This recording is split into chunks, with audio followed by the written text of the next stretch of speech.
Hello guys, welcome to our channel. This is Teja. ప్రస్తుతం మనతో పాటు సీనియర్ జర్నలిస్ట్ తమ్ము బాలాజీ గారు. నమస్తే సార్. నమస్తే. సో తెలంగాణ రాష్ట్రంలో స్మితా సబర్వాల్ ఈ పేరు బాగా వినిపిస్తుంది. కొంతమంది రాజకీయ విశ్లేషకులు ఆమె ఐఏఎస్ పదవికి రాజీనామా చేసి ఢిల్లీ వెళ్ళిపోతుందని కూడా కొన్ని కథనాలు వినిపించారు. సో అవన్నీ కూడా ఎంతవరకు వస్తాం, అసలు ఈమె ఎవరు, ఈమె లైఫ్ స్టైల్ ఏంటి? Smita Sabharwal very popular IAS అధికారిని తెలంగాణలో. ముఖ్యంగా బీఆర్ఎస్ ప్రభుత్వంలో ఆమె చాలా పాపులర్ అయింది. ఎందుకంటే బీఆర్ఎస్ పథకాలని ఆమె ప్రమోట్ చేయడం, ప్రభుత్వ పథకాలని, ప్రభుత్వ స్కీముల్ని.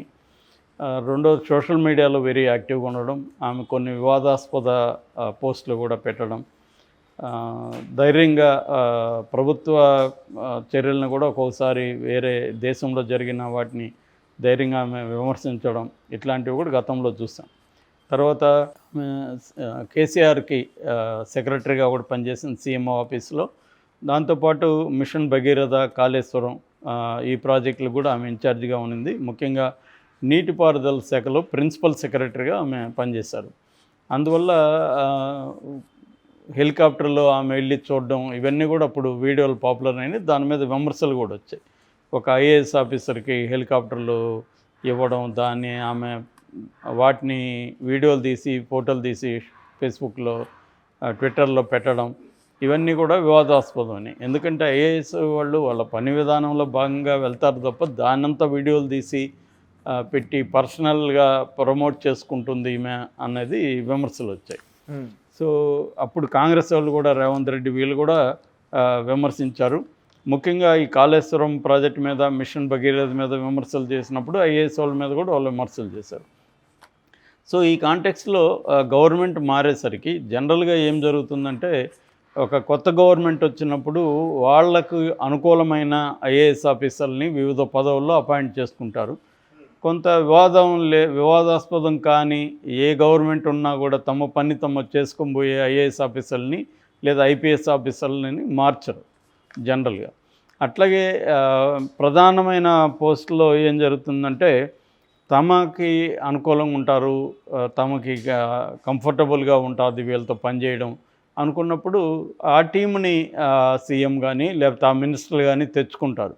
ఎందుకంటే వీళ్ళు ఐఏఎస్, ఐపీఎస్ అధికారుల ద్వారానే పనులు చేయాల్సి ఉంటుంది, వాళ్ళ ద్వారానే ఇంప్లిమెంటేషన్ జరుగుతుంది. కాబట్టి వాళ్ళు తమ టెంపర్మెంట్కి అనుకూలంగా ఉండాలి. తాము స్పీడ్గా పనిచేసే మినిస్టర్లు కానీ సీఎం కానీ అయితే అధికారులు కూడా స్పీడ్గా పనిచేసే అధికారులని ఎంచుకుంటారు. అట్లాగే స్పీడ్ కంటే కూడా ఎఫిషియన్సీకి ఇంపార్టెన్స్ ఇచ్చేవాళ్ళు అట్లాంటి వాళ్ళని ఎంచుకుంటారు. సో అనేక రకాల కారణాలు ఉంటాయి. కొంతమంది సామాజికంగా కూడా చూస్తారు, తమ సామాజిక వర్గం వాళ్ళైతే బెటర్ అనుకునే వాళ్ళు కూడా ఉంటారు, మినిస్టర్లు కావచ్చు వీళ్ళు. సో కొన్ని మూఢనమ్మకాలు, సెంటిమెంట్స్ కూడా ఉంటాయి. తమ ప్రాంతం అనుకోవచ్చు, లేకపోతే హిందీ వాళ్ళైతే మనకి ఇబ్బంది అనుకోవచ్చు, ఇలా రకరకాల కారణాలతో పెట్టుకుంటుంటారు. అట్లాగే ఒక గవర్నమెంట్ మారుతానే ఒక సంప్రదాయం ఏముంటుందంటే, పాత గవర్నమెంట్లో ఉన్న కీలకమైన పోస్టులో ఉన్న ఐఏఎస్, ఐపీఎస్ అధికారులు బొకేలు తీసుకొని కన్సర్న్డ్ మినిస్టర్ల దగ్గరికి వెళ్ళి వాళ్ళకి బొకేలు ఇచ్చి వాళ్ళని చిన్న సన్మానం చేయడం అలాంటివి చేస్తుంటారు. సో ఈ కాంటెక్స్ట్లో ఈ స్మితా సబర్వాల్ అసలు సీఎంఓ కార్యదర్శిగా ఉండి రేవంత్ రెడ్డిని వచ్చి కలిసి నమస్తే చెప్పి ఆయనకు ఒక బొకే ఇచ్చి ఇలాంటివి చేయలేదు ఆమె ఇప్పటివరకు. అట్లాగే నీటిపారుదల శాఖ మంత్రి ఉత్తమ్ కుమార్ రెడ్డి ఉన్నాడు, ఆయన చేసిన సమీక్షకు కూడా ఈమె అటెండ్ కావాలి. యాక్చువల్గా ఈమె నీటిపారుదల శాఖ ముఖ్య కార్యదర్శి కాబట్టి సమీక్షకు అటెండ్ అవ్వాలి, కానీ అటెండ్ అవ్వలేదు. సో దీంతో ఈమె మీద ఊహాగానాలు చెలరేగాయి, ఏమైంది, ఈమె ఎందుకు రావట్లేదు అని. దాంతో ఆకునూరు మురళి అని ఆయన ప్రముఖ ఐఏఎస్, ఎక్స్ఐఏఎస్ ఆఫీసరు, రాజకీయాల్లో కూడా చురుగ్గా ఉంటారు, ఆయన డైరెక్ట్గానే ఆరోపణ చేశాడు. ఆయన చేసిన ఆరోపణ ఏంటంటే, కొంతమంది ఐఏఎస్ ఆఫీసర్లు గత ప్రభుత్వంలో ప్రముఖ పదవులు ఇవన్నీ అనుభవించి మారగానే వాళ్ళు ఆయా ప్రోగ్రాముల్లో, ఆయా పథకాల్లో జరిగిన అవినీతి నుంచి తాము కాపాడుకోవడానికి సెంట్రల్ శాఖలకు వెళ్ళిపోతున్నారు. అలాగా ఒక హెలికాప్టర్లో ప్రయాణించిన ఒక ఆమె కూడా ఇలా చేస్తూ ఉంది, ఒక మహిళ కూడా అని ఆయన పెట్టారు. అప్పట్లో ఆయన పెట్టారంటే క్లియర్గా ఈమె ఇంకా ఈ స్మితా సబర్వాలే హెలికాప్టర్లో వెళ్ళింది కాబట్టి ఆమె మీద ఈయన విమర్శిస్తున్నాడు అనేది అందరికీ అర్థమైపోయింది. దాంతో ఒకసారిగా మీడియాలో ఈమె గురించి వచ్చింది. దాంతో ఆమె ఒక 23 ఏళ్లకు ముందు తన ఫోటో ఒకటి షేర్ చేసుకుంటూ, నేను ప్రతి ఛాలెంజ్కి ఫేస్ చేస్తాను, ఛాలెంజ్ల నుంచి పారిపోను అని పెట్టింది. అంటే ఆమె కూడా ఇండైరెక్ట్గా నేను ఢిల్లీకి వెళ్ళట్లేదు, ఇక్కడ నాకు ఛాలెంజెస్ ఎదురైనా కూడా నేను ఫేస్ చేస్తాను. అవును, ఆమె అకౌంట్లో ట్విట్టర్ ఎక్స్ అకౌంట్లో పెట్టింది. అంటే ఇవాళ ఏం జరుగుతుందంటే, రేవంత్ రెడ్డి ప్రభుత్వం వచ్చినాక డే 1 నుంచే ఆయన సమీక్షలు మొదలుపెట్టాడు. మంత్రులు కూడా సమీక్షలు మొదలుపెట్టారు. ఆయా శాఖల్లో ఏమేమి జరిగింది, గతంలో ఎక్కడెక్కడ అవినీతి జరిగింది, ఎంతెంత పబ్లిక్ మనీ మిస్యూజ్ అయింది, తర్వాత ఏమేమి అబద్ధాలు చెప్పారు ఆ శాఖలకు సంబంధించి ప్రజలకు, ఇవన్నీ వెలికి తీస్తున్నారు. అంటే రేవంత్ రెడ్డి ప్రభుత్వం గత 10 ఏళ్ళుగా అధికారంలో లేదు కాబట్టి కాంగ్రెస్ పార్టీ వాళ్ళు అనేక ఆరోపణలు గతంలో అనేక రంగాల మీద, అనేక శాఖల మీద వాళ్ళు ఆరోపణలు చేశారు, అనేక పథకాల మీద. ఆరోపణలకు సంబంధించి ఇప్పుడు నిర్దిష్టమైన డేటా కావాలి వాళ్ళకి. ఇంతకుముందు ఆ డేటా వాళ్ళ దగ్గర లేదు, వాళ్ళు జనరల్గా చేసుకుంటూ వచ్చారు. నిర్దిష్టమైన డేటా స్పెసిఫిక్గా ఎక్కడెక్కడ ఏమేమి జరిగింది అనేది ఈ శాఖల్లో ఉన్న ఐఏఎస్ ఆఫీసర్లు, సిబ్బంది ఆ డేటాని ఇవ్వమని అడుగుతున్నారు వీళ్ళు. సో ఈ డేటాను పెట్టుకొని ఏం చేయబోతున్నారంటే, వీళ్ళు ప్రజలకు వాస్తవాలు తెలియాలి, 10 ఏళ్ళుగా బీఆర్ఎస్ పరిపాలన ఎలా ఉంది అనేది వాస్తవాలు తెలియాలి ఒకటి. రెండవది ఎకనామిక్ కండిషను, రాష్ట్ర ఆర్థిక పరిస్థితి ఏంటి అనేది చెప్పడం ద్వారా తమ పథకాలను అమలు చేయడానికి రాష్ట్ర ఆర్థిక పరిస్థితి దోహదం చేయట్లేదు, ఆర్థిక పరిస్థితి ఘోరంగా ఉంది, 5.5 లక్షల కోట్ల అప్పు ఉంది, ఒక ధనిక రాష్ట్రంలో ఇంత అప్పు చేసి పెట్టారు అనేది ఒక ప్రజల్లోకి తీసుకెళ్ళాలి అనేది వీళ్ళ ఉద్దేశం. రెండోది ఎలక్షన్లు త్వరగా 4 నెలల్లో లోక్సభ ఎన్నికలు ఉన్నాయి కాబట్టి కూడా బీఆర్ఎస్ పార్టీ మీద వీళ్ళు ఒక వ్యతిరేక అభిప్రాయాన్ని ప్రజల్లో కల్పించాలి అనేది కూడా వాళ్ళ ఉద్దేశం మనకు అర్థమవుతుంది. సో ఈ కాంటెక్స్లో స్మితా సబర్వాల్ పరిస్థితి ఏంటి అనుకున్నప్పుడు, ఈ విమర్శలు వచ్చినప్పుడు, ఇప్పుడు ఈరోజు సడన్గా ఆమె పంచాయతీరాజ్ శాఖ మంత్రి సీతక్క దగ్గర ప్రత్యక్షమైంది, సీతక్కతో కలిసింది, అక్కడ హల్చల్ చేసింది. అంటే ఈమె మళ్ళీ ఇక్కడ ఈ ప్రభుత్వంలో కూడా చురుగ్గా పనిచేస్తాననే సిగ్నల్ ఇచ్చింది, తన శాఖలకు సంబంధించి కూడా బాధ్యత వహిస్తాననేది కూడా ఆమె చెప్తున్నట్టుగా మనం అర్థం చేసుకోవాలి.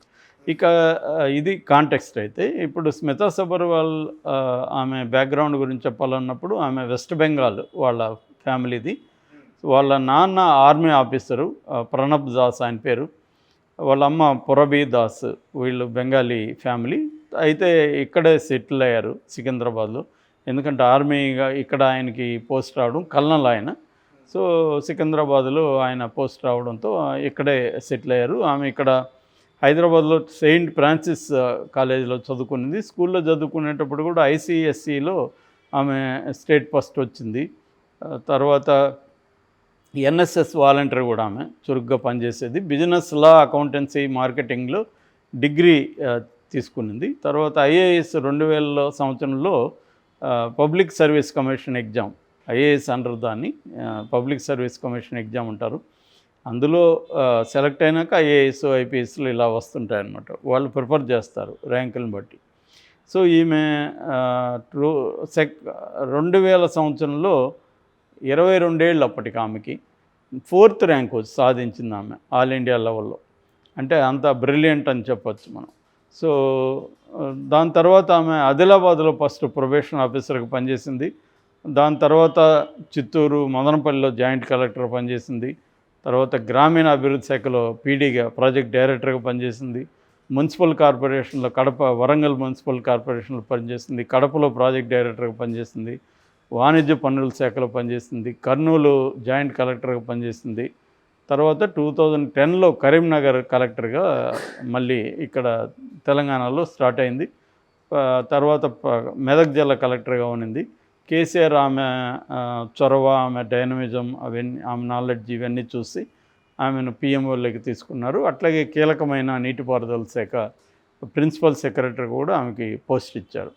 సో ఆమె అయితే చాలా సమర్థవంతమైన పరిపాలన అధికారిగానే పేరు తెచ్చుకుంది. కాకపోతే ఆమె ఏంటంటే ఇవాల్టి కాంటెంపరీ పరిస్థితులకు అనుగుణంగా ఆమె సోషల్ మీడియాలో యాక్టివ్గా ఉండడం, విమెన్ ఇష్యూస్ మీద ఆమె స్త్రీలకు సంబంధించి దేశంలో ఎక్కడ ఏదన్నా జరిగినా కూడా ఆమె చెప్పడం అనేది జరుగుతుంది. దానివల్ల ఏమవుతుందంటే ఇలాంటి వాళ్ళు కొంత ఇన్ఫ్లుయెన్సర్లుగా ఉండగలుగుతారు సమాజంలో, విమెన్ని ఇంప్రెస్ చేయగలుగుతారు, ఇన్స్పైర్ చేయగలుగుతారు. ముఖ్యంగా చాలామంది అమ్మాయిలకి ఈమె ఆదర్శంగా ఉంటుంది. సో మనకి ఇక్కడ తెలంగాణ విషయంకి వచ్చేసరికి ప్రధానంగా ఆమ్రపాలి, స్మితా సబర్వాల్ వీళ్ళిద్దరూ మహిళా ఐఏఎస్ ఆఫీసర్లు చాలా పాపులర్ అయ్యారు. ఆమ్రపాలి ఏమో ఢిల్లీ నుంచి మొన్న ఇక్కడ వచ్చేసింది. వచ్చి ఆమె ఇక్కడ హెచ్ఎండిఏ కమిషనర్గా అపాయింట్ అయింది. అదే కాకుండా మూసీ రివర్కి సంబంధించి కూడా ఆమె డెవలప్మెంట్ అథారిటీలో కాంగ్రెస్ గవర్నమెంట్లో యాక్టివ్ రోల్ ప్లే చేస్తారు. ఈమె కూడా చేస్తుందని మనం అనుకోవచ్చు. Okay sir, thank you so much.